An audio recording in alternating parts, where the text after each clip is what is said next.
আমার শরীরের পশমটা দাঁড়ায় গেছে। জলজান্ত একজন মানুষ, মাত্র 40 বছর বয়স, দেখতে শুনতে কত সুঠাম দেহের অধিকারী। আমার মসজিদের একজন মুসল্লি, খুব আল্লাহওয়ালা। এক সময় তিনি দাড়ি কাটতেন, সিগারেট খাইতেন, প্যান্ট শার্ট পরতেন। তিনি আমার পিছনে আইসা কোরআন শরীফ তেলাওয়াত শুনতেন, রমজান মাসে তারাবি পড়তেন।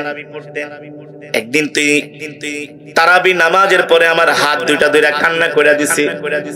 আমাকে বলে, আসাদ ভাই, আপনার জবানে তেলাওয়াত শুনা আমার মধ্যে এমন পরিবর্তন চলে আসছে, এখন আমার আর সিগারেট খাইতে ভাল লাগে না,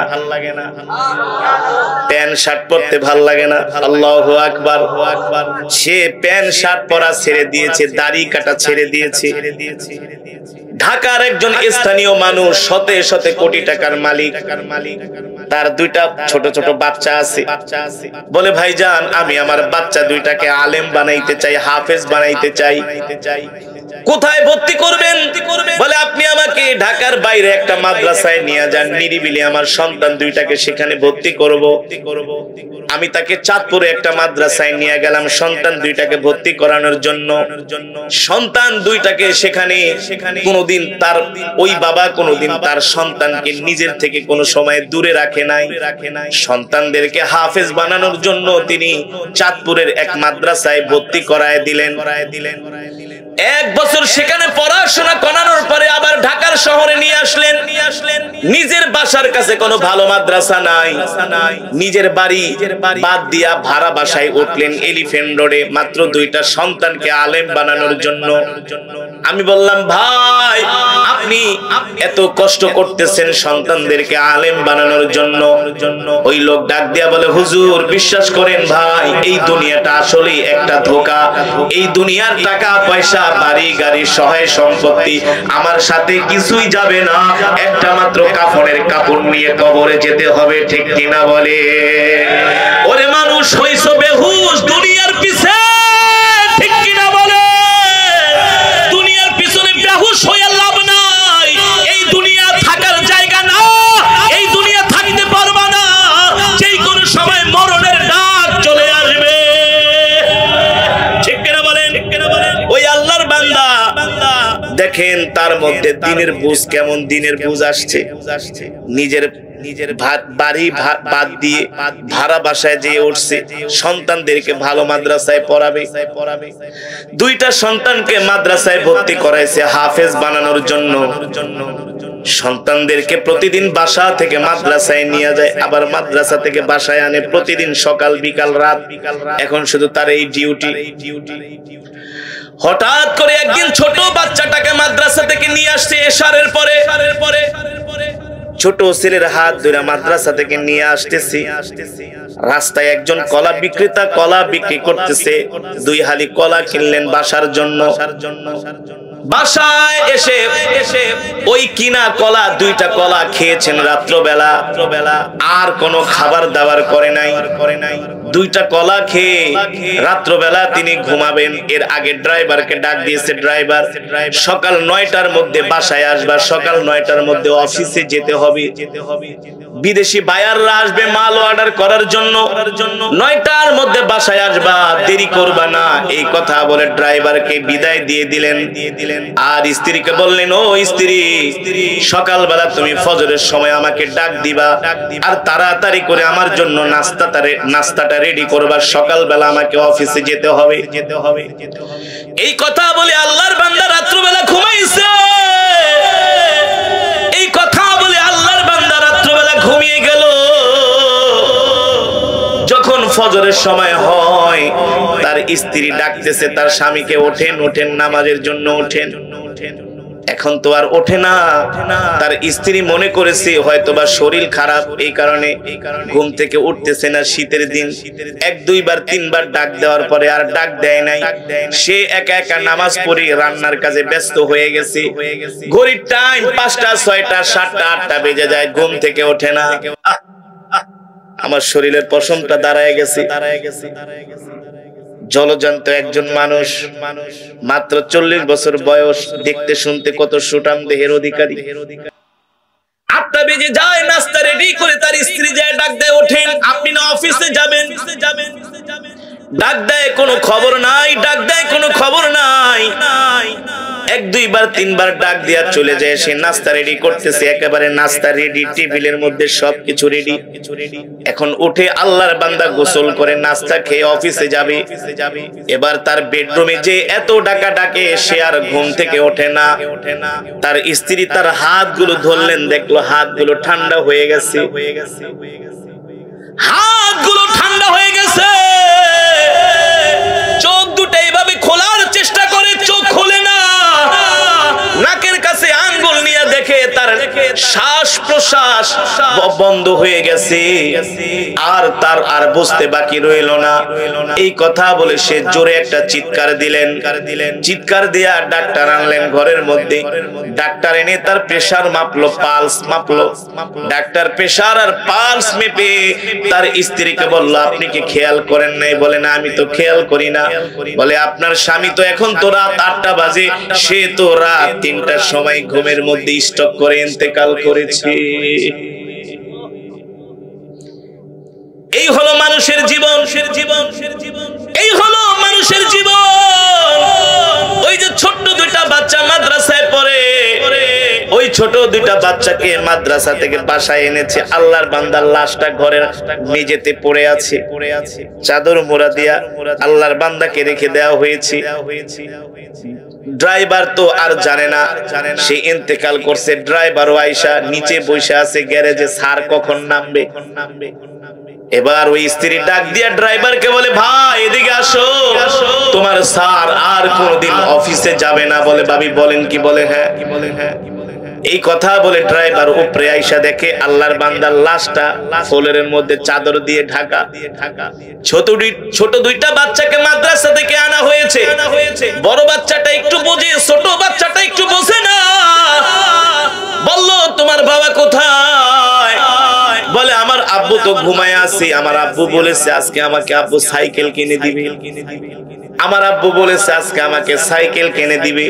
তাই যাও যাও, তোমার আব্বুকে যে ঘুম থেকে উঠাও। এবার ওই বাচ্চা উপরে যে চাদর দিয়ে ঢাকা, চাদরটা মুখ থেকে সরাইয়া বারবার আব্বু আব্বু বলে ডাক দেয়। আব্বু তো আর কথা বলে না। বাচ্চা কান্না করে বলে, আম্মু আমার আব্বু কেন কথা বলে না? আম্মা ডাক দিয়া বলে, বাবা রে, তোমার বাবা তোমাকে আর কোনোদিন সাইকেল কিনে দিবে না। তোমার বাবা আর কোনোদিন তোমার সাথে কথা বলবে না। এই কারণে তো আল্লাহ কোরআনের মধ্যে বলছেন, কুল্লু নাফসিন যায়িকাতুল মাউত, কুল্লু নাফসিন যায়িকাতুল মাউত। প্রত্যেকটা মানুষকে মৃত্যুর স্বাদ গ্রহণ করতে হবে, প্রত্যেকটা মানুষকে মরতে হবে। এই মৃত্যু থেকে কেউ বাঁচতে পারে নাই, আমরাও বাঁচতে পারবো না, ঠিক কিনা বলে?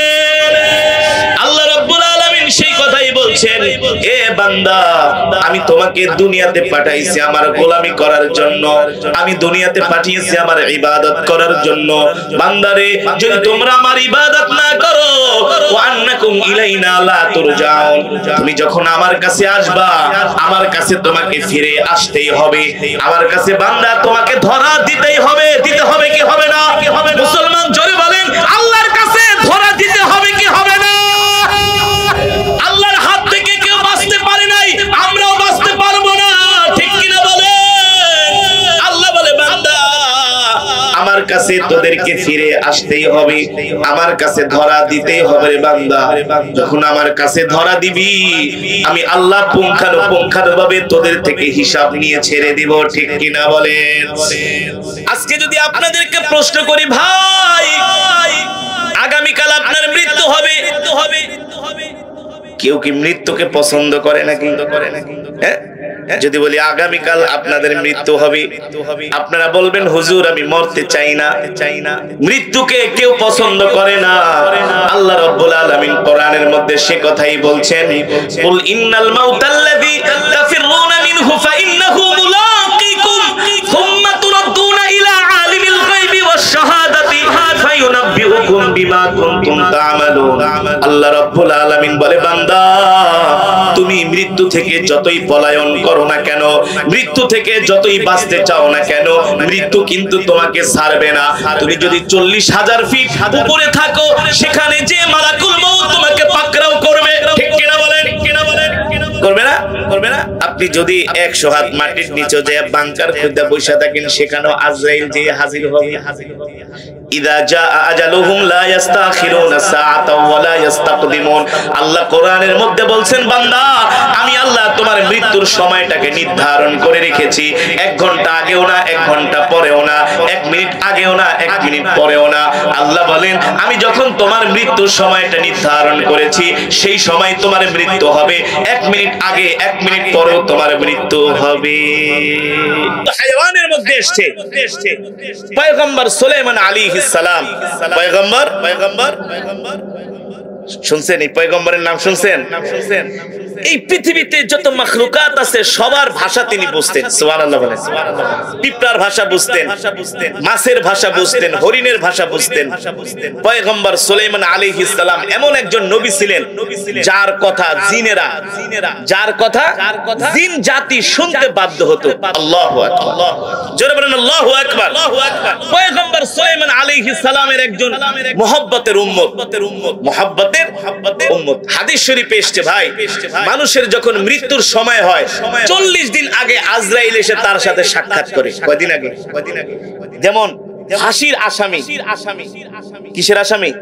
তাদেরকে যখন একটা সেলের মধ্যে রাখা হয়, আলাদা একটা সেলে, যখন তাদের মৃত্যুদণ্ড আদেশ হয় আদালত থেকে, তখন কিন্তু আদালতের পক্ষ থেকে তাদের কাছে একটা মৃত্যুর পরোয়ানা যায়।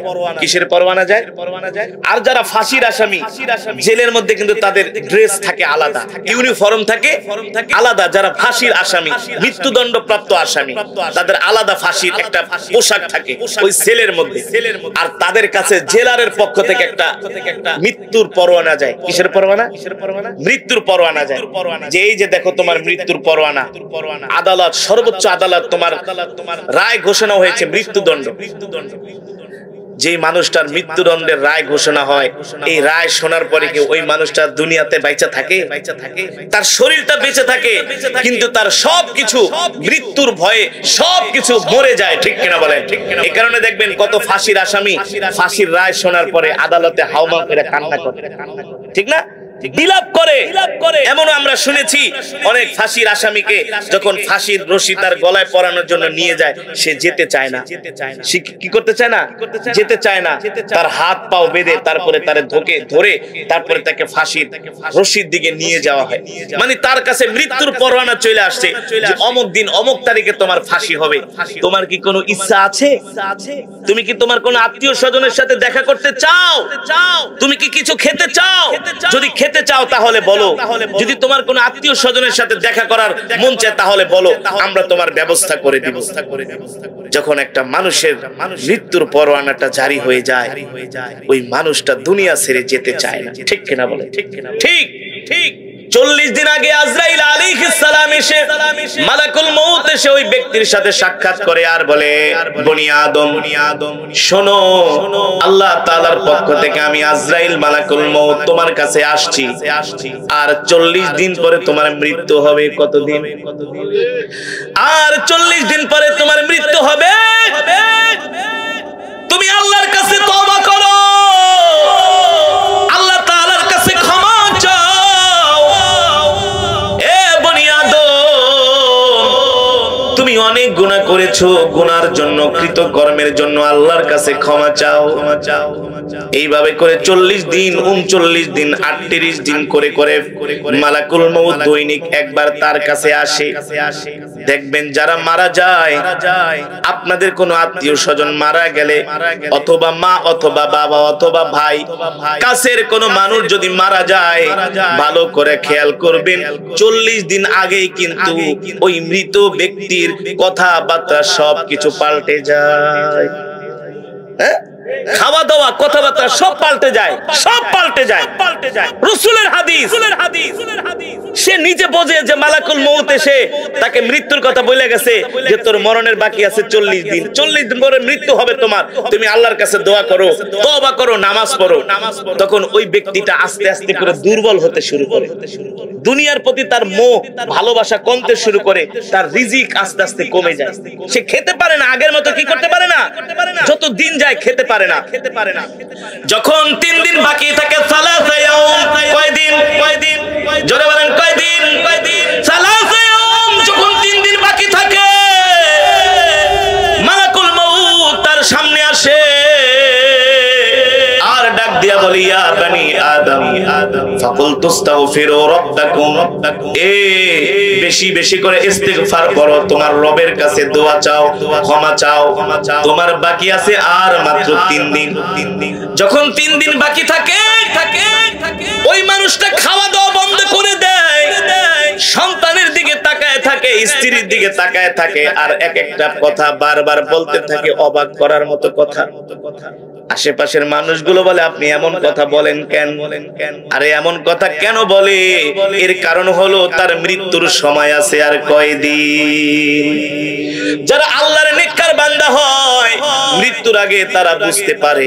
যেমন করে আমাদের কলিজার টুকরা নবী বিশ্ব নবী রাহমাতুল্লাহি আলাইহি, বিশ্ব নবী সাল্লাল্লাহু আলাইহি ওয়াসাল্লাম, আল্লাহর পয়গম্বরের যখন ইন্তেকাল হবে, আল্লাহর নবী আম্মা জান আয়েশাকে ডাক দিয়া বলেন, ও আয়েশা, আমার মিসওয়াকটা দাও।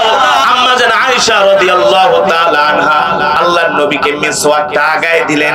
নবীজি মিসওয়াক দিয়া সুন্দর করে মিসওয়াক করলেন, ওযু করলেন, পবিত্র হলেন। আল্লাহর নবী শুয়া পড়লেন। আম্মা জান আয়েশাকে ডাক দিয়ে বলে, ও আয়েশা, একটু পরে আমার ইন্তেকাল হয়ে যাবে, মালাকুল মউত আমার কাছে আসবে।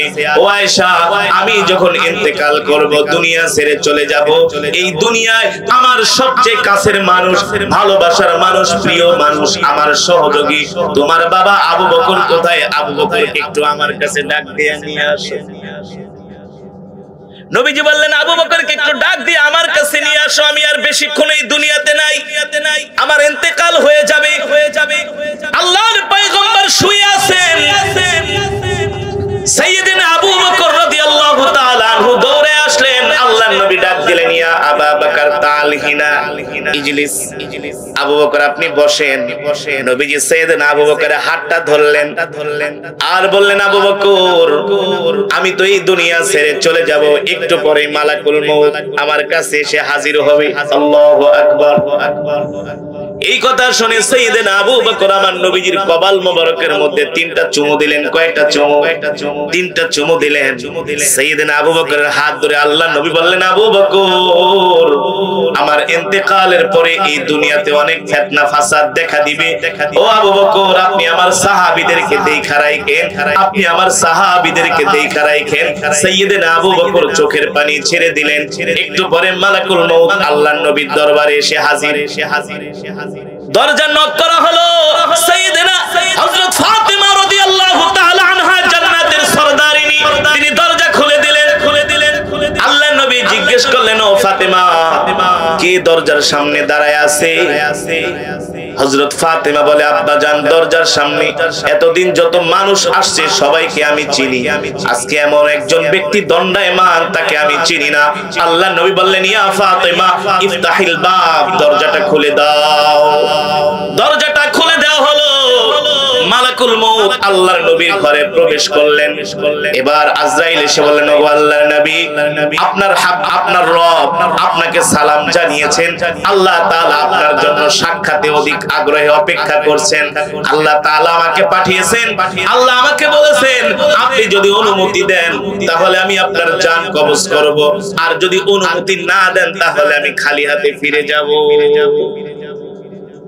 এই পৃথিবীর জমিনে মালাকুল মউত একমাত্র আমার নবীর কাছে পারমিশন চেয়েছেন, ওগো আল্লাহর হাবিব, আপনি কি আমাকে জান কবজ করার অনুমতি দিবেন? যদি দেন তাহলে জান কবজ করব, আর যদি না দেন খালি হাতে ফিরে যাব। আল্লাহু আকবার। মুসলমান, আপনার কাছে আমার কাছে মালাকুল মউত চিঠি দিয়ে আসবে না, ঠিক কি না বলেন? যে কোনো সময় মালাকুল মউত আসবে।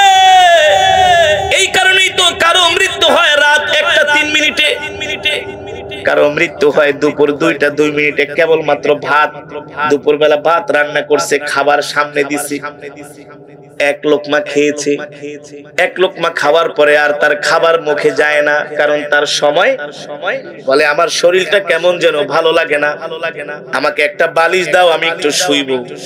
এই যে আল্লাহর বান্দা খাবারের প্লেটটা ধুয়ে এই যে শোয়া শুইল, এই শোয়া থেকে আর উঠতে পারলো না, ওই শোয়ার মধ্যেই দুনিয়া ছেড়ে চলে গেল। ঠিক কিনা বলেন? চট্টগ্রামের হাটাজারিতে একজন রাজনীতিক নেতা বক্তব্য দেওয়ার জন্য মঞ্চে উঠছে, শুধু বিসমিল্লাহির রহমানির রহিম বলছে, জয় বাংলা বলছে, আর বাকিটা বলতে পারে নাই। সাথে সাথে শেষ। কারণ কি? তার মৃত্যু লেখা ছিল ওই মুহূর্তে। ঠিক কিনা বলেন? অথচ তার কত প্ল্যান ছিল, প্রোগ্রাম ছিল, নির্বাচন করবে, এমপি হবে, মন্ত্রী হবে। ঠিক না?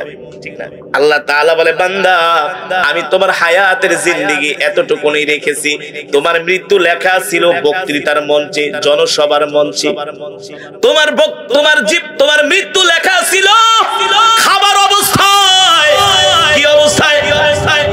তোমার মৃত্যু লেখা ছিল বিমানের মধ্যে। ইযা জাআ আজালুহুম লা ইস্তাখিরুনা সাআতাও ওয়া লা ইস্তাকদিমুন। এ বান্দা তোমার মৃত্যু লেখা ছিল রাত 4টা 5 মিনিটে শীতের দিনে কম্বলের মধ্যে।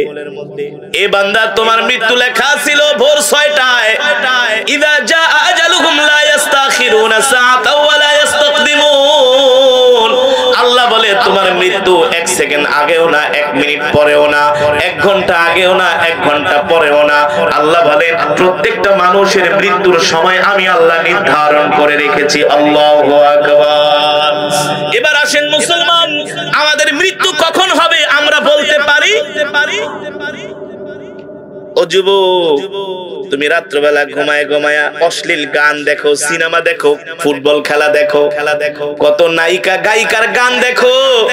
এই গান, অশ্লীল সিনেমা যখন তুমি দেখো, জিনা ব্যভিচার করো, ওই সময় যদি মালাকুল মউত আইসা তোমাকে ধরে ফেলে, তাহলে তো তোমার কোনো উপায় আছে? উপায় আছে? তুমি যদি গুনাহ অবস্থায় থাকো, জিনা অবস্থায় থাকো, তুমি যদি খারাপ কাজ অবস্থায় তোমাকে আজরাইল পায়, তোমার উপায় নাই। ঠিক কিনা বলে? এই কারণে আল্লাহর নবী বলে, ও উম্মত, সদা সর্বদা ইবাদত অবস্থায় থাকবা, আমল অবস্থায় থাকবা, কোরআন তেলাওয়াত অবস্থায় থাকবা। এই কারণেই তো রাসূলের সাহাবী হযরত বেলাল হাবশী রাদিয়াল্লাহু তাআলা আনহু, আল্লাহর নবী ঘুমায় আছেন, দেখেন হযরত বেলাল জান্নাতের মধ্যে খরম পাই দিয়া টাক টাক করে হাঁটতেছেন। হযরত বেলালের জুতার আওয়াজে আল্লাহর নবী ঘুম ভেঙে গেলেন। সুবহানাল্লাহ বলেন। কার ঘুম ভেঙে গেলেন? আল্লাহর নবীর ঘুম ভেঙে গেলেন। হযরত বেলাল ফজরের নামাজ পড়ার জন্য মসজিদে আসলেন, নামাজ শেষ। আল্লাহর নবী ডাক দিলেন, ওগো বেলাল, তাল হিনায় দিকে আসো। ও বেলাল, আজকে রাত্রে আমি স্বপ্নে দেখলাম তুমি জান্নাতের মধ্যে খরম পাই দিয়া টাক টাক করে হাঁটতেছো। বেলাল, ও বেলাল, তুমি এমন কোন আমল করো যে আমলের কারণে আমি তোমাকে জান্নাতের মধ্যে খরম পাই দিয়া টাক টাক করে হাঁটতে দেখলাম? সেই হযরত বেলাল ডাক দিয়া বলে, গো আল্লাহর নবী, আমি কোন তেমন আমল করি না, আমি তেমন আমল জানিও না, আপনি আমাকে যা জানান, যা শিখান আমি তাই করি। আল্লাহর নবী বলেন, বেলাল, আমি তোমাকে জান্নাতের মধ্যে হাঁটতে দেখেছি, এমন কোন আমলের কারণে আমি তোমাকে জান্নাতের মধ্যে দেখলাম? হযরত বেলাল ডাক দিয়া বলে, গো আল্লাহর নবী, আমি যখন অপবিত্র হয়ে যাই, আমি যখন জরুরত সারার জন্য আমি যখন বাথরুমে যাই, আমি বাথরুম থেকে এসে অপবিত্র থাকি না, সাথে সাথে মিসওয়াক করে আমি ওযু করে ফেলি। সুবহানাল্লাহ বলেন। সদা সর্বদা আমি ওযু অবস্থায় থাকি, আর যখন ওযু করি দেরি করি না, মসজিদে যায় 2 রাকাত নামাজ আদায় করি। আল্লাহর নবী বললেন, বেলাল, তুমি যে সদা সর্বদা পবিত্র অবস্থায় থাকো, এই কারণে আমি পয়গম্বর তোমাকে জান্নাতের মধ্যে হাঁটতে দেখেছি। আল্লাহু আকবার। এই কারণে মুসলমান, গুনার কাজ ছেড়ে দিতে হবে, সদা সর্বদা আমল অবস্থায় থাকতে হবে। সাবধান, আজকে আমরা মেজরিটি পার্সেন্ট মানুষ সব সময় অপবিত্র অবস্থায় থাকি। ঠিক না ভাই? নামাজের জন্য ডাক দিলেই বলে আমার লুঙ্গি নষ্ট, আমার প্যান্ট নষ্ট, আমার লুঙ্গি নষ্ট, আমার প্যান্ট নষ্ট। অপবিত্র অবস্থায় থাকি। নামাজ তো দূরের কথা, কোরআন তেলাওয়াত তো দূরের কথা। ঠিক কিনা বলেন? আমরা মুসলমানরা এমন খারাপ হয়ে গেছে, পবিত্রতার ধারে কাছেও আমরা নাই। প্রস্রাব করে ঢিলা কুলুপের কোনো খবর নাই, আছে না? কিভাবে একটা মুসলমান কিভাবে পারে ঢিলা কুলুপ ব্যবহার করা ছাড়া থাকতে? রাস্তায় যায় দেখি রাস্তার মধ্যে বসে প্রস্রাবটা করে দৌড় মারে, এই প্রস্রাব সিটা সিটা তার কাপড়ের মধ্যে লাগে। কবরে সবচেয়ে বেশি ওই মানুষের আযাব হবে যারা অপবিত্র অবস্থায় থাকে। কথাটা ভালো করে খেয়াল করবেন। কবরে তাদের সবচেয়ে বেশি আযাব হবে যারা প্রস্রাব করে ঢিলা কুলুপ ব্যবহার করে না, সুন্দর করে পবিত্র হয় না, তাদের সবচেয়ে বেশি শাস্তি হবে। অপবিত্র অবস্থায় যদি আজরাইল এসে আপনাকে ধইরা ফেলায়, আপনি অপবিত্র। কারণ ফেরেশতারা তো পবিত্র। ফেরেশতারা কি ভাই? পবিত্র। আপনি যখন অপবিত্র থাকবেন, মালাকুল মউত আপনার কাছে ওই সুরত নিয়ে আসবে, ওই সুরত নিয়ে আসবে, ভয়ঙ্কর চেহারা নিয়ে আসবে। আর যখন আপনি পবিত্র থাকবেন, আপনার যখন মৃত্যু হবে, মালাকুল মউত আজরাইল জান্নাত থেকে একটা রুমাল নিয়ে আসবে। সুবহানাল্লাহ বলেন। জান্নাত থেকে কি নিয়ে আসবে ভাই? রুমাল নিয়ে আসবে। আপনার জানটা কিভাবে কবজ করবে তাফসীরের মধ্যে এসেছে, মালাকুল মউত জান্নাত থেকে একটা খুশবু নিয়ে আসবে। খুশবু, ওই খুশবুটা রুমালের মধ্যে লাগাবে। লাগানোর পরে থুতনির কাছে রুমালটা রাখবে। আপনি আমি যখন খুশবু ব্যবহার করি, আতর ব্যবহার করি, লাগানোর পরে বারবার আমরা নিঃশ্বাস নিই না? এমন করি না? নেই আর বের করি। ঠিক দেখেন, আল্লাহু আকবার। যারা পবিত্র থাকবে সদা সর্বদা পবিত্র অবস্থায়, মালাকুল মউত জান্নাত থেকে খুশবু নিয়ে আইসা, রুমাল নিয়ে আইসা এই খুশবুটা তার থুতনির কাছে ধরবে। আর সে জান্নাতের এই খুশবু ঘেরান নাক দিয়া নিতে থাকবে, ভাবে নাক দিয়া নিবে। আর নাক দিয়া যখন বের করবে, ওই খুশবুর ঘেরানের সাথে তার রূহটা বের হয়ে যাবে। আরো জোরে কোন সুবহানাল্লাহ। তারপরে কি হবে? জান্নাতি ব্যক্তি তারপরে কি হবে? তাকে যখন কবরে রাখা হবে, রাসূলের হাদিস, আল কবরু রাউদাতুম মির রিয়াজিল জান্নাহ। আল্লাহ তাআলা ওই জান্নাতি ব্যক্তি, পবিত্র ব্যক্তির কবরটাকে জান্নাতের বাগান বানায়। আর জোরে কোন সুবহানাল্লাহ। রাসূলের হাদিস আমার বানানো কথা না। আল কবরু রাউদাতুম মির রিয়াজিল জান্নাহ। কারো কবর হবে জান্নাতের বাগান, আবার কারো কবর হবে জাহান্নামের টুকরা। জাহান্নামের টুকরা কারা হবে? কাদের কবর হবে? যারা দুনিয়াতে অপবিত্র অবস্থায় থাকে, নামাজ পড়ে না, মসজিদে আসে না, কোরআন পড়ে না, সারাদিন সিগারেট খায়, জিনা ব্যভিচার করে, মানুষের উপর অত্যাচার করে, মানুষের উপরে জুলুম করে, ওই সমস্ত মানুষকে মালাকুল মউত যখন জান কবজ করার জন্য আসবে, তখন একটা ভয়ঙ্কর চেহারা নিয়ে আসবে। কি চেহারা? ভয়ঙ্কর চেহারা। বড় বড় চোখ নিয়ে আসবে, বড় বড় চোখ আর দুর্গন্ধময় পোশাক নিয়ে আসবে। আজরাইলকে দেখার সাথে সাথে কলিজাটা শুকায় যাবে। চোখ দুটি মনে হয় যে বের হয়ে যাচ্ছে, আর শুধু হতাশ হয়ে যাবে, পেরেশান হয়ে যাবে। আর মালাকুল মউত ধরবে, ধরে বলবো, জীবনে বহুত খেলা খেলছস, আজকে তোর ফাইনাল খেলা। আজকে তোর বহুত গরম দেখাইছস, শেষ। আজকে তোর খেলা ফাইনাল। ঠিক কিনা বলেন? তখন এই যে রূহটা আছে না, মালাকুল মউতকে দেখার পরে ভয় পেয়ে যায়। রূহ যায় এই আঙ্গুলের এদিকে চলে আসে, পায়ের আঙ্গুলে চিপায়। পরে মালাকুল মউত পিটায় পিটায় রূহটাকে বের করে। যারা বদকার, যারা নাপাক থাকবে, অপবিত্র থাকবে, আল্লাহর সাথে নাফরমানি করবে, জিনা ব্যভিচার করবে, তাদের রূহটাকে আজরাইল মালাকুল মউত পিটায় পিটায় শরীর থেকে বের করবে। তার শরীর ব্যথা হয়ে যাবে, তার শরীর ক্ষত বিক্ষত হয়ে যাবে। তারপরে রূহটাকে বের করে নিয়ে আসবে। মালাকুল মউত কে, এটা তো তোর প্রথম ধাপ, তারপরে কবরে আয়, আসল মজাটা দেখাইতেছে। এই কারণে মুসলমান, এই পৃথিবী ছেড়ে আমাদেরকে চলে যেতে হবে। রং তামাশার এই দুনিয়ায় জীবনের মূল্যবান সময়টাকে নষ্ট করে দিয়েন না। একটা মাস, যুবক তোমরা ফুটবল খেলা দেখে একটা মাস সময় নষ্ট করছো। এখন কথাগুলো রাত ৩টা ৪টা পর্যন্ত জেগে জেগে খেলা দেখেছো, তাহলে আজকে কোরআনের মজমায় রাত ৩টা পর্যন্ত থেকে তারপর প্রমাণ করে দিতে হবে তোমরা আসলেই খাঁটি মুসলমান, এক নম্বর মুসলমান, গরু খাওয়া মুসলমান না। রাজি আছেন? থাকবেন তো? শেষ মোনাজাত পর্যন্ত কে কে থাকবেন হাত ওঠান। নারায়ে তাকবীর। হাতগুলা ইমানদারের মতো সোজা করেন, মুনাফিকের মতো না। নারায়ে তাকবীর। আল কোরআনের আলো বলেন আল্লাহ। মাঝখানে হাত ওঠেন, এগুলা হচ্ছে মুনাফিক মার্কা কিছু আছে, আবু জেহেলের উত্তরসূরি, এগুলা সব জায়গায় এসে মুনাফিকি করে। বলেন আল্লাহ। শেষ মোনাজাত পর্যন্ত থাকার তৌফিক দেন, আমিন। হাত নামান। আমরা কোরআনের কথা একটু জোরে বললে হুজুর এত জোর জবরদস্তি করেন কেন? ও তুমি গাঁজা খেতে যাইবা আর ক্রিকেট খেলা দেখবা, রাত ধরে ফুটবল খেলা দেখবা, সেটা খুব ভালো।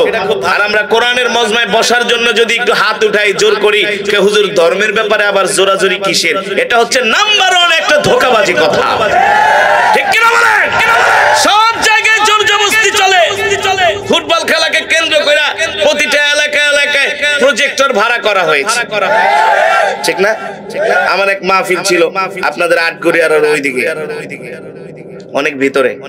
রাত 2টা 1টা বাজে আমি যাচ্ছি, দেখি ছেলে মেয়ে পুরুষ মহিলা সব দোকানে বসে বসে ফুটবল খেলা দেখতেছে।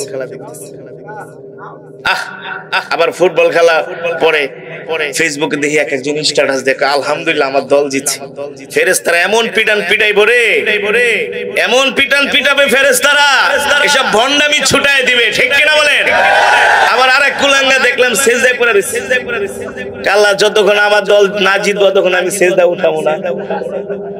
ফেরেশতারা আয়াত তোর পাছার উপরে এমন লাথি মারবো ফুটবলের মতো উড়ে যাবে। ঠিক কিনা বলেন? ধর্মটাকে কোথায় নিয়ে গেছে? আবার তারা আমাদেরকে বলে আমরা নাকি ধর্ম ব্যবসায়ী, তোরা হচ্ছে ধর্ম ব্যবসায়ী। ঠিক কিনা বলেন? হারামকে কোন জায়গায় নিয়ে গেছে? সৌদি আরব জিতছে কয় আল্লাহর দল নাকি আল্লাহ জিতেছে। নাউজুবিল্লাহ বলেন। তারপরে হারলো কেন? এই ওটাওটি করে গায়ে বসেন, একজন ওটাওটি করা যাবে না। ফুটবল খেলা যেমন গায়ে গায়ে লেগে একরাম করে বসেন, এর চাইতে আরো মহব্বতের সাথে বসতে হবে। ইনশাআল্লাহ কবুল করুন বলি আমিন। এই মজমায় যতক্ষণ বসে থাকবেন আল্লাহ তাআলার অগণিত রহমতের ফেরেশতারা আমাদের জন্য মাগফিরাতের দোয়া করতে থাকবে। আরো জোরে বলেন সুবহানাল্লাহ। ফেরেশতারা বলে আল্লাহুম্মা গফির ওয়ারহাম। আল্লাহ আপনার বান্দারা গভীর রজনীতে বসে বসে কোরআনের তেলাওয়াত শুনতেছে মালিক। আল্লাহ ডাক দিয়া বলে ফেরেশতা আমার বান্দা আমার জবানের কালাম শুনতেছে। দুনিয়াকে কোন মানুষকে খুশি করার জন্য বলে না মালিক, দুনিয়ার কোন মানুষকে খুশি করার জন্য না। এ ফেরেশতা আমার বান্দা গভীর রজনী পর্যন্ত বসে আছে দুনিয়ায় কিছু পাওয়ার জন্য। ফেরেশতারা বলেন না না না মালিক, দুনিয়ায় কিছু পাওয়ার জন্য না। আল্লাহ ডাক দিয়া বলে ফেরেশতা তাহলে আমার বান্দা কেন বসে আছে? ফেরেশতারা ডাক দিয়া বলে আল্লাহ আপনি তো সকলের মনের খবর জানেন। ঠিক কিনা বলেন? ইন্নাহু আলিমুম বিযাতিস সুদূর ইন্নাহু খাবীরুম বিমা তা'মালুন। আল্লাহ তাআলা ফেরেশতাদেরকে যখন জিজ্ঞেস করে ফেরেশতারা বলে আল্লাহ আপনি তো সকলের মনের খবর অবগত, কার অন্তরে কি আছে আপনি ছাড়া আর কেউ জানে না। আল্লাহ ডাক দিয়া বলে ফেরেশতা আমার বান্দারা গভীর রজনীতে আমার কোরআনের মহব্বতে আমার মহব্বতে বসে আছে। আমি আল্লাহ একজন বান্দাকেও খালি হাতে ফিরায় দিব না। আমি আমার বান্দার জীবনের সব গুনাহগুলো maaf করে দিব। কালকে যখন আমি মাহফিল শেষ করে বের হই একটা যুবক শুধু আমার পিছনে বারবার ঘুরে আর খালি বারবার মুসাফা করে। 2 থেকে 3 বার মুসাফা করেছে। আমি ডাক দিয়ে বললাম এত ঘন ঘন মুসাফা কার? হুজুর আপনি তো ওয়াজ শুরু করছেন 10টা বাজে, তো 9টা বাজে খেলা শুরু হয়েছে, আমি খেলা দেখতে গেছি গা, এখন খেলা শেষ করে আবার ওয়াজে আইছি, তার মানে এতক্ষণ যত গুনাহ করছি আপনার সাথে মুসাফা করে গুনাহগুলো maaf করানোর জন্য আসছি। না যুবক না, এই দুনিয়ার জমিনে একমাত্র আল্লাহ তাআলাকে সন্তুষ্ট করতে হবে। ঠিক কিনা বলেন? আমাদের মালিক আমাদের রব বান্দার উপর কখন সন্তুষ্ট হয় বান্দা যখন আল্লাহ তাআলার জবানের কালাম শোনার জন্য আসে, কোরআন শোনার জন্য আসে, কোরআনের মজমায় আসে, কোরআনের মজমায় বসে বসে মাওলায়ে পাকের জবানের কালামের তেলাওয়াত শুনে পাথরের মতো হৃদয়টা মোমের মতো গলে যায়, আর চোখ দিয়ে আল্লাহর ভয়ে পানি আসে। ওই বান্দাদেরকে আল্লাহ সবচেয়ে বেশি ভালোবাসে, ঠিক কিনা বলে? তাহলে আপনারা ওয়াদা করেছেন শেষ মোনাজাত না দিয়ে মাহফিল থেকে কেউ উঠাউঠি। আজকে আপনাদের ঈমানের শক্তি আমি দেখব, ঈমানের পাওয়ার দেখব যে আসলেই এই এলাকার মানুষের আসলেই তাদের ঈমানি শক্তি কেমন। তারা কোরআনকে বেশি ভালোবাসে নাকি দুনিয়ার খেলাধুলাকে বেশি ভালোবাসে, গান বাজনা সিনেমা নাটক থিয়েটারকে ভালোবাসে? আজকের মাহফিলের মাধ্যমে এটা প্রমাণ হয়ে যাবে। তো আস্তে ইনশাআল্লাহ কেন? জোরে বলি ইনশাআল্লাহ, আরো জোরে বলি ইনশাআল্লাহ। আল্লাহ কবুল করুন বলি আমিন। আল্লাহর বান্দারা, আমি আপনাদের থেকে মাত্র 5টা মিনিট চেয়ে নিব। কয়টা মিনিট? 5 মিনিট। এই 5 মিনিটে একজনও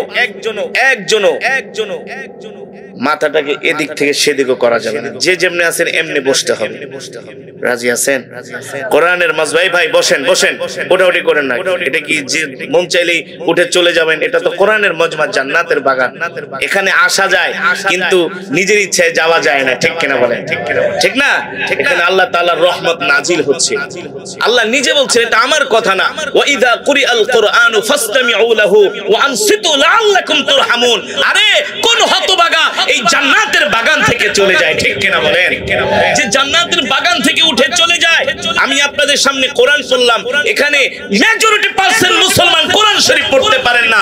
আমি যদি ধরে জিগাই যে কোরআন শরীফের 10টা সূরা আমাকে সহি করে শোনান, আপনাদের 100 জনের মধ্যে 90 জন ফার্স্ট ডিভিশনে ফেল করবে। নামাজ ভাঙার কারণ কয়টা? জোরে বলেন কয়টি? হ্যাঁ, নামাজ ভাঙার কারণ 19টি। তার মধ্যে অন্যতম কারণ হলো নামাজে অশুদ্ধ পড়া। নামাজে আপনি সহি করে কোরআন শরীফ পড়তে পারেন না মিয়া, আপনার সারা জীবনের নামাজ বরবাদ। আপনার নামাজ আল্লাহর দরবারে কবুল হবে না। এতই সোজা। কোরআন শরীফ পড়তে পারেন না, কোরআন শুনতে তো পারেন। এই কান দিয়েছে আল্লাহ শুধু কি গান শোনার জন্য না, এই কান দিয়েছে আল্লাহর কোরআন শোনার জন্য, ঠিক কিনা বলেন? এই চোখ দিয়েছে আল্লাহর কোরআন পড়ার জন্য, ঠিক কিনা বলেন? সুতরাং সেই কোরআনের মজমা, জান্নাতের বাগান, ভরপুর মদিনাতুল উলুম ইসলামিয়া মাদ্রাসা, এটা একটা কোরআনের বাগান। কিসের বাগান? কোরআনের বাগান, কোরআনের ফ্যাক্টরি। এখান থেকে হক্কানি হাফেজ আলেম এখান থেকে তৈয়ার হয়, উৎপাদন হয়, আর সেই মালগুলো এই পাবনায় ডেলিভারি হয়। ঠিক কিনা বলেন? এই মাদ্রাসা কোরআনের ফ্যাক্টরি যদি বন্ধ হয়ে যায়, আলেম হওয়ার ফ্যাক্টরি বন্ধ হয়ে যাবে। আলেম হওয়ার ফ্যাক্টরি যদি বন্ধ হয়ে যায়, আলেমের সংকট দেখা দিবে। আলেমের সংকট দেখা দিলে এই জমিনের মধ্যে আল্লাহর গজব আসবে, গজব। قل إن الموت الذي تفرون منه فإنه ملاقيكم ثم تردون إلى عالم الغيب والشهادة فينبئكم بما كنتم تعملون فقد قال الله تعالى إن الله وملائكته يصلون على النبي يا أيها الذين آمنوا صلوا عليه وسلموا تسليما محبته নবীজির নামে দরুদ পড়ি। দরুদ ইব্রাহিম নামাজের দরুদ, উত্তম দরুদ। আল্লাহুম্মা সাল্লি আলা মুহাম্মদ وعلى آل محمد كما صليت على إبراهيم وعلى آل إبراهيم আল্লাহর বান্দারা একটু ভালো করে খেয়াল করেন। এই যে আপনারা দুরূদ শরীফ অনেকেই পড়তেছেন না, আবার অনেকে আস্তে আস্তে পড়তেছেন, কিন্তু দুরূদ এমন এক আমল, দুরূদ এমন এক আমল যে বেশি বেশি দুরূদ শরীফ পড়বে আল্লাহ তাআলা দুনিয়ার সমস্ত বিপদ তার দূর করে দিবে। আর জোরে বলেন সুবহানাল্লাহ। দুরূদ শরীফের আরো সওয়াবের কথা বলবো, শুনবেন? বলবো। আপনারা দুরূদ পড়ার ক্ষেত্রে নবীজি বলেন সে সবচেয়ে বখিল, সে সবচেয়ে কৃপণ। কে বলছেন? নবীজি, যে সে সবচেয়ে বখিল, সে সবচেয়ে কৃপণ যে আমার নামে মহব্বতে দুরূদ পড়েন। বুঝতে পারছেন? এই কারণে দুরূদ শরীফ পড়তে হবে হৃদয়ের সব ভালোবাসা দিয়ে নবীজির প্রতি।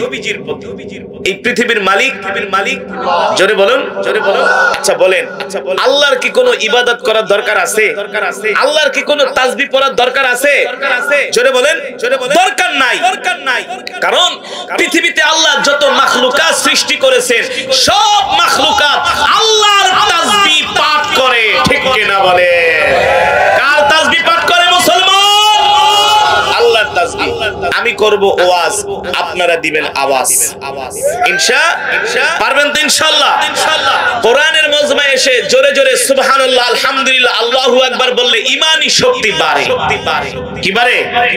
যে অহংকারী সে কখনো আল্লাহর নাম জোরে নিতে চায় না।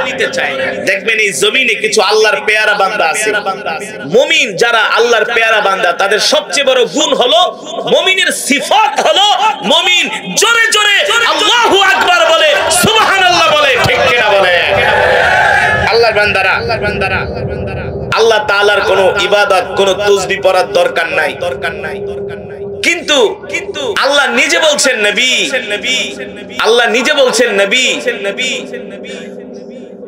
আমি কারো নামে তাসবিহ পড়ি না, কারো নামে আমার ইবাদত করার দরকার নাই, কারো নাম আমার নেওয়ার জপার দরকার নাই।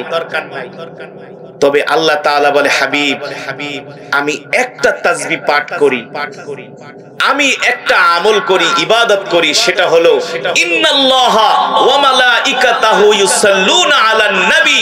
আমি আল্লাহ স্বয়ং আমার নবীর নামে দুরূদ পড়ি। এত আস্তে সুবহানাল্লাহ বললেন। কে বলছেন?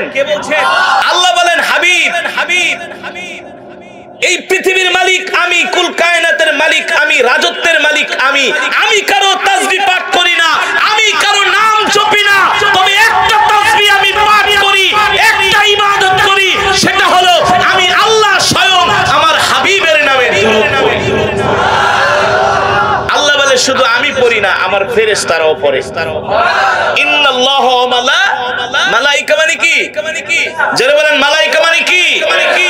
আল্লাহ তাআলা বলেন আমার ফেরেশতারাও আপনার নামে দুরূদ পড়ে। সুবহানাল্লাহ বলেন। তো আমরা সেই নবীর উম্মত, আমাদের উচিত বেশি বেশি করে দুরূদ শরীফ পড়া। আর রাসূলের হাদিস, নবীজি বলেন যে আমার প্রতি একবার দুরূদ পড়বে, আল্লাহ তাআলা তার উপরে 10 বার রহমত নাজিল করবে। মান সাল্লা আলাইয়া ওয়াহিদান সাল্লাল্লাহু আলাইহি ওয়াসাল্লাম 10। আল্লাহু আকবার। নবীজি বলেন কেউ আমার প্রতি একবার দুরূদ পড়লো, আল্লাহ তাআলা তার উপরে 10 বার রহমত নাজিল করলো। শুধু এখানেই শেষ না, আল্লাহ তাআলা সাথে সাথে তার 10টা গুনাহ মাফ করে দিল। শুধু এখানেই শেষ না, নবীজির প্রতি যে একবার দুরূদ পড়ে, আল্লাহ তাআলা জান্নাতে যাওয়ার জন্য তার পথ 10 কদম আগায়া দেয়। শুধু এখানেই শেষ না, আরো সওয়াব আছে। বলবো? নবীজি বলেন যে আমার প্রতি দুনিয়ার জমিনে বেশি বেশি দুরূদ শরীফ পড়বে, এ পাবনার মুসলমান, অত্র এলাকার মুসলমান, এই কথাটা ভালো করে খেয়াল রাখবেন বাবা, এই কথাটা ভালো করে খেয়াল রাখবেন। নবীজি বলেন যে আমার প্রতি বেশি বেশি দুরূদ শরীফ পড়বে, সে জান্নাতে আমার তত কাছাকাছি থাকবে। আমরা নবীজির সাথে জান্নাতে থাকতে চাই কি চাই না? জোরে বলেন, চাই কি চাই না? তাহলে নবীজির প্রতি বেশি বেশি দুরূদ পড়তে হবে। ঠিক কিনা বলেন? হৃদয় উজাড় করে আর একবার আকাশ বাতাস প্রকম্পিত করে নবীর আশিকরা নবীজির নামে হৃদয় থেকে আওয়াজ করে দুরূদ শরীফ আরেকবার পড়ব। আল্লাহুম্মা বারিক আলা মুহাম্মাদ ওয়া আলা আলি মুহাম্মাদ কামা বারাকতা আলা ইব্রাহিম।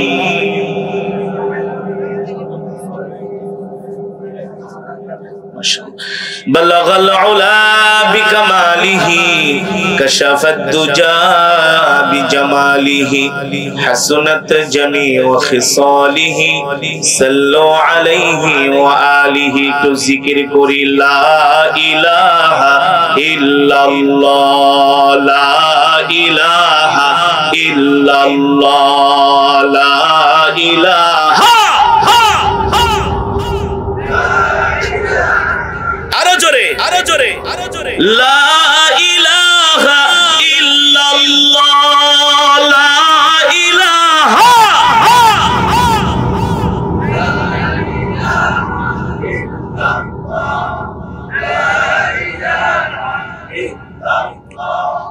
লা ইলাহা ইল্লাল্লাহ, লা ইলাহা ইল্লাল্লাহ, লা ইলাহা ইল্লাল্লাহ, লা ইলাহা ইল্লাল্লাহ, লা ইলাহা।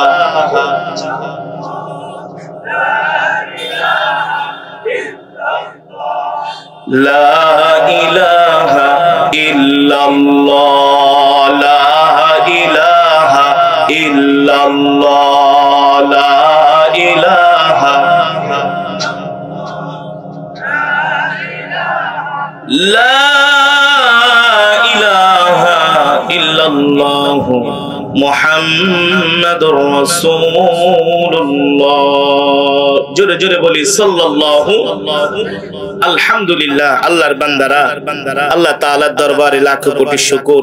ভরতপুর মদিনাতুল উলুম ইসলামিয়া মাদ্রাসার 36তম তাফসীরুল কোরআন মাহফিল। আল্লাহু আকবার। আজকের এই মাহফিলের সম্মানিত সভাপতি, প্রধান অতিথি, বিশেষ অতিথি, অত্র মাদ্রাসার সম্মানিত সেক্রেটারি সাহেব, বিশেষ অতিথি, দূর দূরান্ত থেকে আপনাদের মতো আল্লাহর পেয়ারা বান্দারা এই গভীর রজনীতে আপনারা কোরআনের মজমায় বসে আছেন। হাদিস শরীফে এসেছে রাত্র যত গভীর হয় আল্লাহ তাআলা বান্দার জন্য রহমতের দরজাটা খুলে দেয়। আরো জোরে বলেন সুবহানাল্লাহ। মুসলমান জীবনে কত রাত, কত রাত, কত কাজে আমরা সময়, কত রাত আমরা পার করেছি, ঠিক কিনা বলেন? ঠিক না ভাই? কিন্তু আজকের রাতটা আপনারা কোরআনের মজমায় বসে আছেন। এই মজমার মধ্যে এমনও আল্লাহর বান্দা আছে যারা এখনো রাত্রবেলা খায় নাই। আছে আছে এমনও আল্লাহর বান্দা আছে যারা রাত্রবেলা এখনো খাবার খায় নাই, ক্ষুধার্ত অবস্থায় বসে আছে। রব্বে করিম দেখেন কি দেখেন না? জানেন কি জানেন না? আল্লাহ তাআলা সব জানেন, ঠিক কিনা বলেন? ভাই রাসূলের হাদিস আমার মুখের কথা না। মান ইউরিদিল্লাহু বিহি খায়রান ইউফাক্কিহু ফিদ্দীন। নবীজি বলেন আল্লাহ তাআলা যাকে ভালোবাসে আল্লাহ তাআলা তাকে দ্বীনের বুঝ দান করে। আর যাদের মধ্যে দ্বীনের বুঝ আছে, আল্লাহর ভালোবাসা আছে, আল্লাহ কবুল করেছেন, তারাই কোরআনের মজমায় আসছে, ঠিক কিনা বলেন? ঠিক না ভাই? এই কোরআনের মজমায় বসাটা আমরা আল্লাহর নিয়ামত মনে করব। কি মনে করব? আরো জোরে বলেন, কি মনে করব? নিয়ামত কেন মনে করবেন না? দেখেন কোন সময় আমাদের হায়াতের জিন্দেগি শেষ হয়ে যায় আমরা বলতে পারি? জোরে বলেন, বলতে পারি? বলতে পারি না। এই 36তম মাহফিল এখানে হচ্ছে। এই মাহফিল যারা প্রতিষ্ঠা করেছেন তাদের মধ্য থেকে অনেকেই দুনিয়াতে নাই। আপনাদের মতো অনেক শ্রোতা ছিলেন যারা এই মাহফিলে আসতেন, এখন তারা নাই, তারা অন্ধকার কবরে। আমরাও কখন চলে যাই এই দুনিয়া ছেড়ে কেউ বলতে পারি? জোরে বলেন, বলতে পারি? এই দুনিয়াতে আল্লাহ আমাদেরকে পাঠিয়েছেন ইবাদত করার জন্য, আল্লাহর রাস্তায় সময় ব্যয় করার জন্য, ঠিক কিনা বলেন? আল্লাহর বান্দারা কত রাত গুনার কাজ করে পার করে দিয়েছেন, কত রাতকে রাত জিনা, ব্যভিচার, গান শুনে, নাটক দেখে, সিনেমা দেখে, ফুটবল খেলা দেখে কত রাত সময় নষ্ট করেছেন। এই সময়ের হিসাব আল্লাহর কাছে দিতে হবে কি হবে না? সময় মানুষের জীবনে একটা গুরুত্বপূর্ণ বিষয়। যে সময়ের মূল্য দেয় না সে দুনিয়াতে কোনো কল্যাণ তার জীবনে বয়ে আনে না, ঠিক কিনা বলেন? যে সময়ের মূল্য দিতে জানে না তার জীবনে কোনো উন্নতি নাই। সময় মানুষের জীবনে একটা মোস্ট ইম্পর্টেন্ট বিষয়। এই কারণে আল্লাহ কোরআনের মধ্যে একটা সূরা নাজিল করেছেন, আর ওই সূরার মধ্যে আল্লাহ সময়ের কসম খেয়েছেন। আল্লাহু আকবার বলেন। আল্লাহ সময়ের কসম কেন খাইলেন? সময়ের কসম খাওয়ার কারণ কি? সময়ের কসম খাওয়ার কারণ হলো এক একটা মানুষের জন্য গুরুত্বপূর্ণ হলো সময়। যেমন আজকে 2022 সাল 19শে ডিসেম্বর, এখন রাত প্রায় 1টা বাজে। আমরা জীবনে যতদিন বাঁচবো 2022 সাল 19শে ডিসেম্বর রাত 1টা আমাদের জীবনে আর কোনোদিন ফিরে আসবে না। ঠিক কিনা বলেন? এই 19শে ডিসেম্বর 2022 সাল এটা এখন অতীত হয়ে যাবে। ঠিক কিনা বলেন? বর্তমান কোনো কাল না, সেকেন্ডের মধ্যে বর্তমান অতীত হয়ে যায়। আমাদের পুরো জীবনের সব সময় অতীত হয়ে গেছে। এই কারণে মুসলমান আমরা আমাদের হায়াতের জিন্দেগিটাকে নষ্ট করে দিচ্ছি গুনার কাজে, জিনার কাজে, খেলার কাজে, দুনিয়ার পিছনে। আল্লাহ রাব্বুল আলামিন কোরআনের মধ্যে সেই কথাই বলেছেন, এ বান্দা আমি আল্লাহ সময়ের কসম খেয়ে বললাম তোমরা সময় নষ্ট করো না, সময় নষ্ট করো না। কারণ যে সময় একবার দুনিয়ার জমিন থেকে আমাদের জীবন থেকে চলে যায়, ওই সময় আমাদের জীবনে আর কোনোদিন ফিরে আসে না। প্রতিটা সময়, প্রতিটা মুহূর্ত এক একটা মুসলমানের জন্য অনেক মূল্যবান। যেমন একটা 2 সেকেন্ড 5 সেকেন্ডের মধ্যে আপনি আল্লাহর নবীর নামে একবার দুরূদ শরীফ পড়লেন সাল্লাল্লাহু আলাইহি ওয়াসাল্লাম, মাত্র 2 থেকে 3 সেকেন্ড লাগে। এই 3 সেকেন্ডের মধ্যে আপনি 10টা নেকি পাইলেন, 10টা গুনাহ মাফ হইল। জান্নাতে যাওয়ার জন্য আল্লাহ 10টা কদম পথ আগায় দিল। সুবহানাল্লাহ বলেন। আর এই সময় যদি আপনি কোনো গুনার কাজে, গান দেখি, সিনেমা দেখে যদি আপনি সময়টা নষ্ট করেন এ মুসলমান, তাহলে এই সময়ের কারণে আল্লাহর কাছে জবাব দিতে হবে। ঠিক কিনা বলেন? এই কারণে আল্লাহ বলছেন ওয়াল আস, সময়ের কসম। আল্লাহ সময়ের কসম খাইলেন, ওয়াল আস, সময়ের কসম। ইন্নাল ইনসানা লাফি খুস। আল্লাহ বলছেন মানুষ ধ্বংসের দিকে, মানুষরা ক্ষতিগ্রস্ত। কেন ক্ষতিগ্রস্ত? এই যে মানুষ দুনিয়ার জমিনে সময়ের মূল্য দেয় না। হায়াতের এই 50-60 বছরের জিন্দেগিতে শুধু গুনাহ আর গুনাহ, নেক আমল করে না, নেক আমল করে না। ফজরের নামাজে মুসল্লি পাওয়া যায় না, ইশারের নামাজে মুসল্লি পাওয়া যায় না। ঠিক কিনা বলে? অথচ এই সময় আমাদের জীবন থেকে চলে যাচ্ছে। যে কোনো সময় মালাকুল মউত এসে আমাদেরকে পাকড়াও করবে। ঠিক কিনা বলে? ও মুসলমান, জীবনে কত গাড়িতে চলেছেন, কত গাড়িতে উঠেছেন, একটা গাড়ি মসজিদের বারান্দায় পড়ে থাকে। ঠিক না? ওই গাড়িটা চালানোর জন্য 4 জন মানুষ দরকার। ওই গাড়ির যাত্রী হইলে আর কোনোদিন ফিরে আসার সুযোগ থাকে। এই কারণে আল্লাহ কোরআনের মধ্যে বলছেন, এ বান্দা সময়ের মূল্য দাও, সময়টাকে সঠিকভাবে ব্যবহার করো। এই হায়াতের জীবনটাকে গুনার কাজে ব্যয় করে দিও না। নাফরমানি কইরা এই জীবনটাকে, সময়টাকে নষ্ট করে দিও না রে বান্দা। এ বান্দা, তোমরা কি ভেবেছো আমি আল্লাহ তোমাদেরকে এমনি এমনি সৃষ্টি করেছি?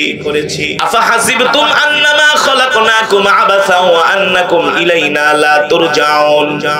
আল হিসবান অর্থ ধারণা করা, উপলব্ধি করা। আল্লাহ বলে বান্দা তোমরা ভেবো না, তোমরা মনে করো না আমি আল্লাহ তোমাদেরকে এমনি এমনি সৃষ্টি করেছি রে বান্দা। আমি তোমাদেরকে এমনি এমনি সৃষ্টি করি না। আল্লাহ বলে বান্দা আমি তোমাদেরকে এমনি এমনি সৃষ্টি করি নাই। দেখো বান্দা, আমি আল্লাহ তোমাকে দেখার জন্য কত সুন্দর 2টা চোখ দিয়েছি। দিছে কি দিছে না? এই চোখ দিয়েছেন কি? আরো জোরে বলেন। কোরআনে আছে কি আছে না? আল্লাহ তাআলা কোরআনুল কারীমের 30 পারায় সূরা বালাদের মধ্যে বলতেছেন আলাম নাজআল লাহু আইনাইন। এ বান্দা, কত সুন্দর 2টা চোখ আমি আল্লাহ তোকে দান করছি। দুনিয়ার কোন রাজা বাদশা তোকে চোখ দান করে নাই। ওয়ালিসানা ওয়া শাফাতাইন। আমি আল্লাহ কত সুন্দর 2টা ঠোঁট দিয়েছি, একটা জিহ্বা দিয়েছি। আল্লাহু আকবার। আল্লাহ বলে বান্দা তুমি মনে করো না এই চোখ 2টা আমি তোমাকে ফুটবল খেলা দেখার জন্য দিছি। না না না, এই চোখ আমি তোমাকে এই কারণে দিছি, এই চোখ দিয়া রাত্রিবেলা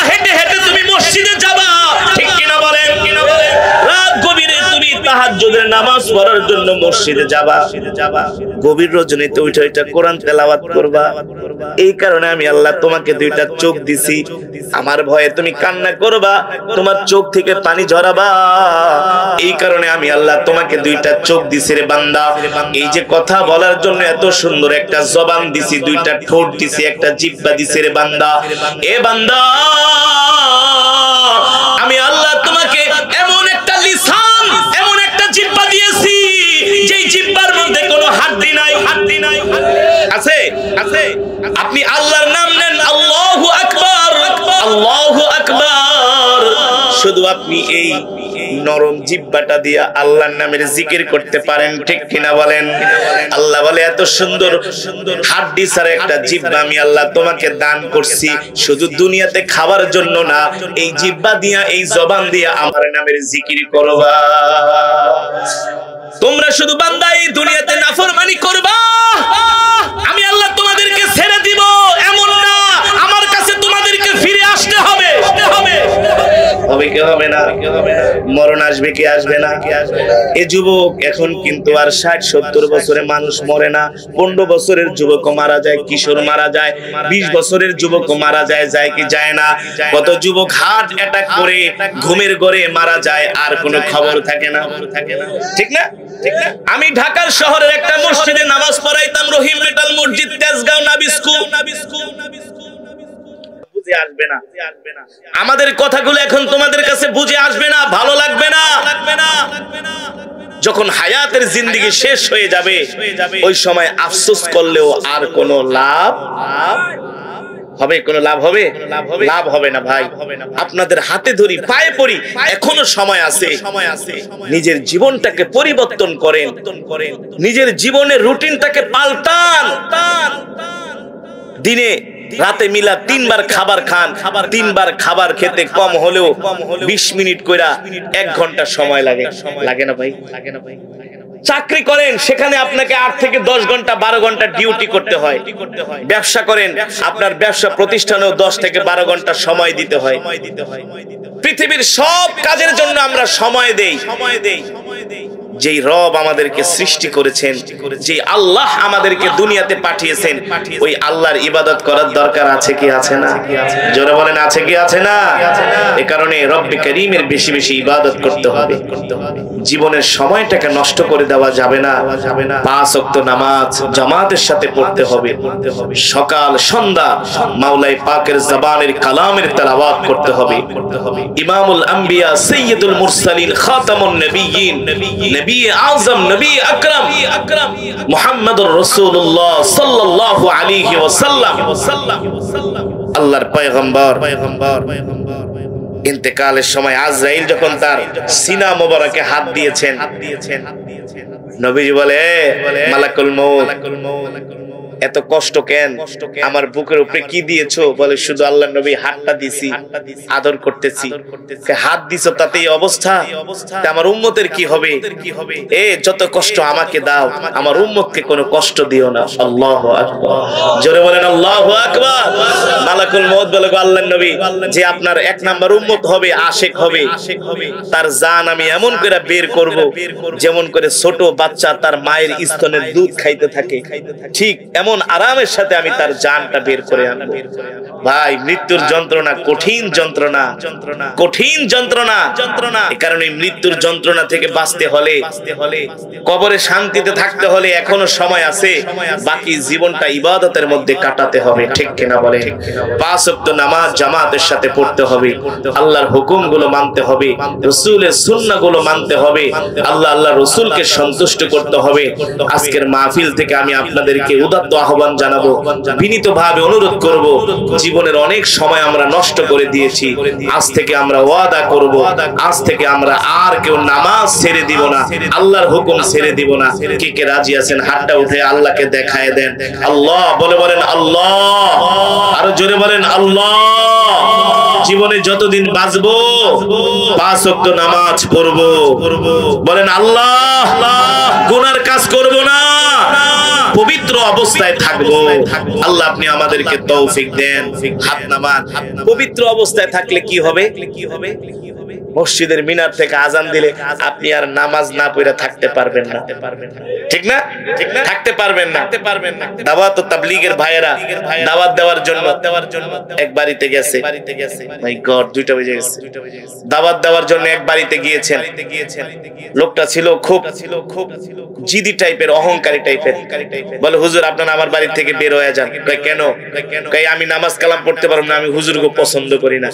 বলে ভাই আপনার নামাজ পড়া লাগবে না, হুজুরকে পছন্দ করা লাগবে না, আপনি শুধু আমাদের সাথে একটু মসজিদে লন। কোথায় লন? মসজিদে লন।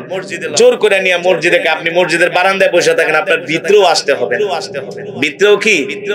তো লোকটাকে মসজিদের বারান্দায় নিয়ে বসা করা রাখছে, আর সবাই মসজিদে বসে বয়ান শুনতেছে ভিতরে বসে। আল্লাহ তাআলা হেদায়েত কেমন করে দেয়? কাহা আল্লাহর ঘরে আসলাম, সবাই কোরআনের বয়ান শোনার, আমি বাইরে বসে রয়েছি বারান্দায়, এটা কি ভালো দেখা যায়? সেও যায় তাদের সাথে বয়ানের মধ্যে শামিল হয়ে গেছে।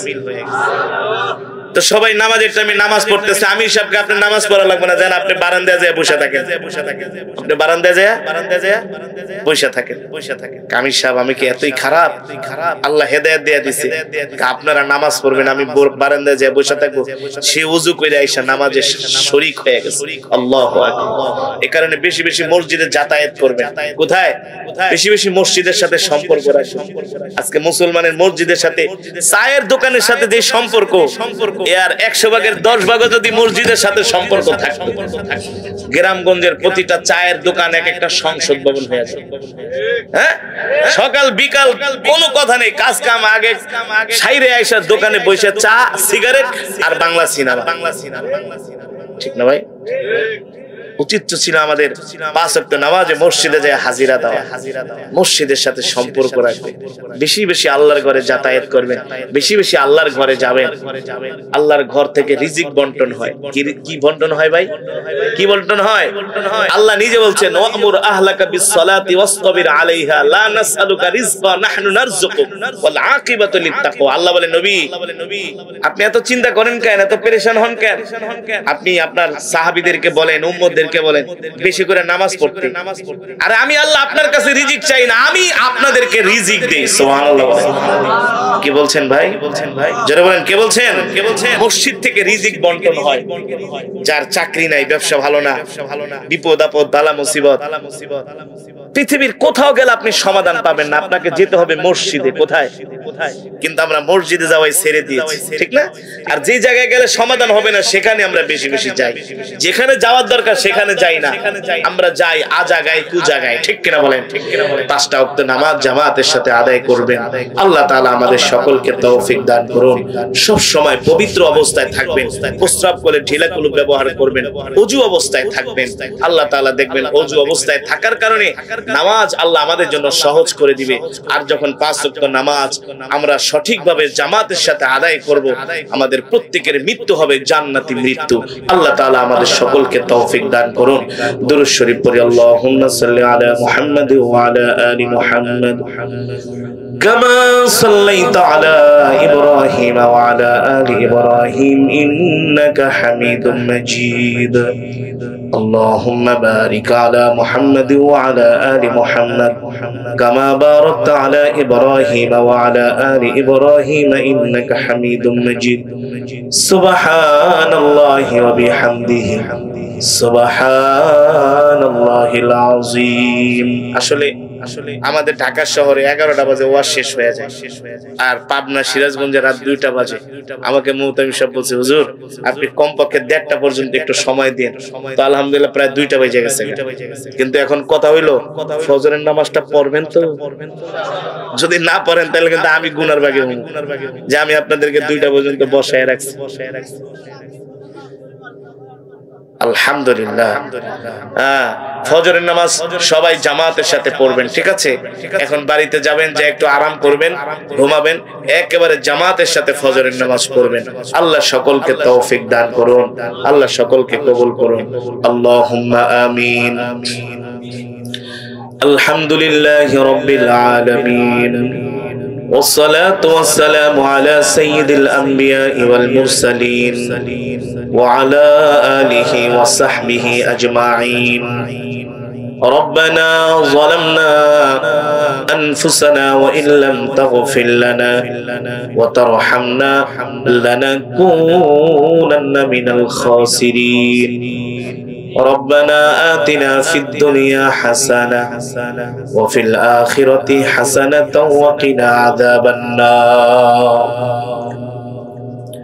يا أول الأولين يا آخر الآخرين يا ذا القوة المتين يا راحم المساكين يا أرحم الراحمين يا أرحم الراحمين يا أرحم الراحمين يا علي يا عظيم يا حليم يا كريم আরশের মালিক সারা পৃথিবীর মালিক আসমানের মালিক জমিনের মালিক হায়াতের মালিক রিজিকের মালিক আরশের মালিক একচ্ছত্র ক্ষমতার মালিক আল্লাহ আল্লাহ আল্লাহ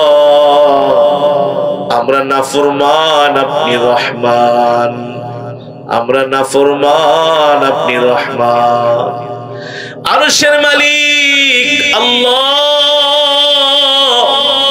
يا حي يا قيوم برحمتك أستغيث حسبنا الله ونعم الوكيل نعم المولى ونعم النصير মালিক গুনার বোঝা মাথায় নিয়ে গভীর রজনীতে আল্লাহ আমরা গুনাহগার আসামি আপনার শাহী দরবারে হাত উঠিয়েছি মেহেরবানি করে तमाम জিন্দেগীর গুনাহগুলো maaf করে দেন আয় আল্লাহ রাত্র যত গভীর হয় বান্দার জন্য আল্লাহ আপনি রহমতের দরজাটা খুলে দেন আমরা তো আপনার রহমতের ভিখারি গো আল্লাহ আমরা তো আপনার রহমতের কাঙ্গাল আপনার গোলামদেরকে এই গভীর রজনীতে খালি হাতে ফিরাইয়া দিয়েন না আমরা বান্দা বান্দিরা বুক ভরা আশা নিয়ে গভীর রজনীতে হাত উঠিয়েছি মেহেরবানি করে तमाम জিন্দেগীর গুনাহগুলো maaf করে দেন আয় আল্লাহ আজকের এই মাহফিলের সওয়াব কোটি কোটি গুণ বাড়িয়ে সর্বপ্রথম কলিজার টুকরা প্যারা নবীজির রওজায় পৌঁছে দেন সোনার মদিনায় পৌঁছে দেন প্যারা নবীজির পরিবার পরিজন আহলে বাইতের আরওয়াহ পাকের হাদিয়া পৌঁছে দেন বদরের সাহাবী উহুদের সাহাবী খন্দকের সাহাবী আল্লাহ সমস্ত সাহাবায়ে কেরামের আরওয়াহ পাকের হাদিয়া পৌঁছে দেন জান্নাতুল মুআল্লা জান্নাতুল বাকিতে যারা শুয়ে আছেন সমস্ত সাহাবায়ে কেরামের আরওয়াহ পাকের হাদিয়া পৌঁছে দেন আল্লাহ বাবা আদম থেকে শুরু করে আজ পর্যন্ত যত মুমিন মুমিনাত মুসলিম মুসলিমাত যারা অন্ধকার কবরে মাটির নিচে শুয়ে আছে সকলের কবরে এর সওয়াব পৌঁছে দেন মেহেরবানি করে আমাদের জনম দুঃখিনী আব্বা জান আম্মা জানের কবরে আযাব maaf করে দেন আব্বা আম্মার কবরকে জান্নাতের বাগান বানায়া দেন দাদা দাদি নানা নানি আত্মীয় স্বজন পাড়া প্রতিবেশীদেরকে maaf করে দেন মেহেরবানি করে আল্লাহ ভরতপুর মদিনাতুল উলুম মাদ্রাসার উদ্যোগে আজকে যে মাহফিল হয়েছে আল্লাহ এই মাদ্রাসার মাহফিলকে কবুল করে নেন এই মাদ্রাসাকে কবুল করে নেন আল্লাহ যারা শুরু থেকে আজ পর্যন্ত মাদ্রাসার সাথে খেদমতে লেগে আছে আল্লাহ আপনি আপনার পেয়ারা বান্দাদেরকে কবুল করে নেন মাহফিলের কমিটির সভাপতি প্রধান অতিথি বিশেষ অতিথি সেক্রেটারি মাদ্রাসা কমিটির সভাপতি সেক্রেটারি আল্লাহ সদস্যবৃন্দ কেশিয়ার অত্র এলাকার ধর্মপ্রাণ দ্বীনদার মুসলমান ভাইয়েরা যারা আল্লাহ নবীর ঘর মাদ্রাসাকে মহব্বত করে আপনি সকলকে কবুল করে নেন আল্লাহ আমাদের সাথে অনেক মা বোনেরা হাত উঠিয়েছে মা বোনদেরকে আল্লাহ maaf করে দেন মা বোনদের খেদমতকে দানকে আল্লাহ কবুল করে নেন আজকের মাহফিলে আল্লাহ যারা 1 টাকা থেকে 1000 টাকা লাখ টাকা দান করার জন্য নিয়ত করেছেন, ঘোষণা দিয়েছেন, আল্লাহ সকলের দানকে কবুল আর মঞ্জুর করে নেন। মালিক, এই গভীর রজনী থেকে আপনি খালি হাতে ফিরে দিবেন। আপনি খালি হাতে ফিরে দিতে পারেন না। আপনি তো রহমান, আপনি তো রহিম। আপনার রহমান নামের উসিলা করে জীবনের সব গুনাহগুলো মাফ করে দেন, জাহান্নামের আগুন হারাম করে দেন, একটা জান্নাতুল ফেরদাউস আমাদের জন্য ওয়াজিব করে দেন। আল্লাহ, ওই অন্ধকার কবরে একা একা কিভাবে থাকবো গো মালিক? আল্লাহ, অত্র এলাকার গোরস্থানে যত মুর্দেগান শুয়ে আছে সকল কবরবাসীর কবরে আযাব মাফ করে দেন। ওই কবরে তো আমাদেরকেও যেতে হবে। ওই কবর নাই কোনো বাতি, নাই কোনো সাথী গো আল্লাহ। মরে গেলে অন্ধকার কবরে রেখে আসবে আল্লাহ, কেউ খবর নিবে না। ওই কবরে নিয়ে আযাব দিয়েন না, শাস্তি দিয়েন না। নবীজি বলছেন, আল কবরু রাউদাতুম মির রিয়াজিল জান্নাহ। বুক ভরা আশা নিয়ে হাত উঠিয়েছি মালিক, আমাদের সকলের কবরটাকে জান্নাতের বাগান বানায়া দিন। আল্লাহ, আপনি আমাদের হায়াতের মধ্যে বরকত দান করেন, নেক হায়াত দান করে দেন, সকলের মনের নেক আশাগুলো পূর্ণ করে দেন। আল্লাহ, মাদ্রাসাকে কিয়ামত পর্যন্ত দ্বীনের খাঁটি মারকাজ হিসাবে কবুল করে নেন। আল্লাহ, সারা পৃথিবীতে যত মাদারিস মাসাজিদ সবগুলোকে আল্লাহ কবুল করে নেন।